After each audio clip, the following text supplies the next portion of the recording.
टिप्पणी अच्छी बात नहीं है, प्लीज। आपको मैं बताऊं, हमने डिजिटल इंडिया में लोगों को लिटरेट कर रहे हैं। 6 करोड़ ग्रामीणों में 1.5 करोड़ को हम कर चुके।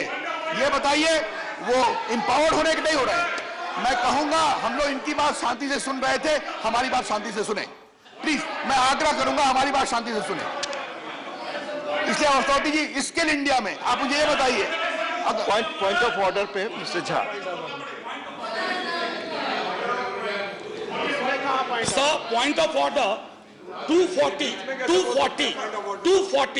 which says the chairman having called the attention of the council, repetition and irrelevance.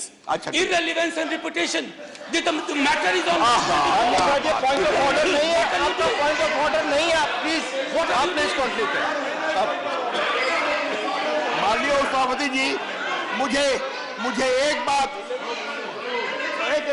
Point of order उठाने वाले दिल्ली विश्वविद्यालय के बड़े विद्वान प्रोफेसर हैं, अच्छी बात है, हमारे हाउस के मेंबर हैं, मेरे मित्र भी हैं। जब मैं इसकी चर्चा करूं तो वो रेलेवेंट है, और जब विपक्ष उसकी आलोचना करे तो वो रेलेवेंट है। ये कहां का कानून है, हमें समझ नहीं। बोल रहे थे सभापति जी, आज अगर 6 करोड़ से अधिक महिलाओं को उज्ज्वला योजना में बनी है, गैस मिले हैं, तो महिलाओं का सशक्तिकरण हुई है कि नहीं हुई है? तो ये चर्चा की बात कभी करेंगे। आज क्योंकि कही गई बात, एक बात मैं एम्प्लॉयमेंट के बारे में कहना चाहता हूं। बहुत चर्चा हुई, नौकरी कहां है? पहले बताया कि जो भारत सरकार की नौकरी है और जो राज्य सरकारों की नौकरी है, ये दोनों पर ये आज का अमेंडमेंट बंधनकारी होगा, जो आज से पास होने के बाद राष्ट्रपति जी साइन करेंगे। अब मैं एक बात, 61 लाख नए लोगों को एम्प्लॉयमेंट प्रोविडेंट फंड में रजिस्टर हुए हैं कि नहीं, तो रिपोर्ट में लिखा हुआ है। रेलवे में 1,30,000 तक की नौकरी प्रोसेस में है कि नहीं, मुझे आप बता दीजिए। आज हमारे मोबाइल मैन्युफैक्चरिंग में, उनके समय में 2 फैक्ट्री थी, आज 127 फैक्ट्री हो गई है। लगभग 5 लाख लोगों को नौकरी मिली है कि नहीं मिली, मुझे बताइए आप। मुद्रा की बात मैं आपसे कर चुका। आप मुझे ये बताएं कि आज देश में डिजिटाइजेशन हो रहा है, डिजिटल पेमेंट दुनिया देख रही है, उसमें लोगों को नौकरी मिल रही है कि नहीं मिल रही है? सड़कें बन रही हैं, अधिक उनकी तुलना दुगनी बन रही हैं, तो लोगों को नौकरी का अवसर मिल रहे हैं। प्रधानमंत्री की आवास योजना से हो रहा है कि नहीं? आज हवाई चप्पल पहनने वाला विमान में उड़ रहा है, क्योंकि नए नए विमान के अवसर आ रहे हैं। नौकरी तो मिल रही है कि नहीं मिल रही? हमारे कॉमन सर्विस सेंटर में जो डिजिटल डिलीवरी ऑफ सर्विस की बात होती है, 12 लाख बच्चे काम करते हैं, लगभग 3.25 लाख CSC सेंटर में, जिसमें 60,000 हमारी वुमेन एंटरप्रेन्योर्स हैं। तो ये हम लोग ये हैं और ये बदलाव किए हैं, और ये बदलाव हम लोग करेंगे।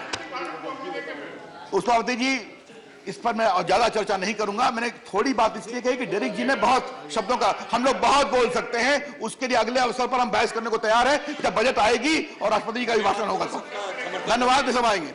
लेकिन एक बात हमसे पूछेगी कि अभी क्यों लाए हो, इसका जवाब देना जरूरी है। ये बताएं, अगर आप समय से नहीं लाए, हम आपके लिए लेट से ही लाए, तो इस पर हमें हिम्मत तो दिखाया। नरेंद्र मोदी की सरकार की हिम्मत है कि गरीबों के हर वर्ग के लिए सबका साथ सबका विकास की हम चिंता करते हैं। लेकिन डेरिक बाबू क्रिकेट को काफी चिंता करते हैं उसकी, कई बार उनका क्रिकेट का, आजकल देख रहे हैं कि उनके बचपन की कहानियां बहुत आती हैं, अच्छा लगता है हमको सुन करके। हालांकि उनके बाकी कहानियां भी बहुत हैं, वो भी हमको मालूम है, इंक्लूडिंग इस your days of the great quiz master, but वो चर्चा बाद में करेंगे। उपसभापति जी, क्रिकेट में छक्का स्लॉग ओवर में लगता है, मालूम है ना आपको? जब मैच क्लोज होता है तो छक्का लगता है। तो अगर आपको उसी पर परेशानी है तो ये पहला छक्का नहीं है, और छक्के आने वाले हैं। वो विकास के लिए आएंगे, बदलाव के लिए आएंगे, ट्रांसफॉर्मेशन के लिए आएंगे, और हारने की बात तो जनता तय करेगी। आपको हमारा आज से नहीं, 14 से हमारे खिलाफ है। हमारा पूरा विश्वास है जब भी चुनाव होगा, देश की जनता एनडीए, बीजेपी और नरेंद्र मोदी की अगुवाई में भारी बहुमत दोबारा देगी, हमारा बड़ा विश्वास है। बहुत बहुत धन्यवाद।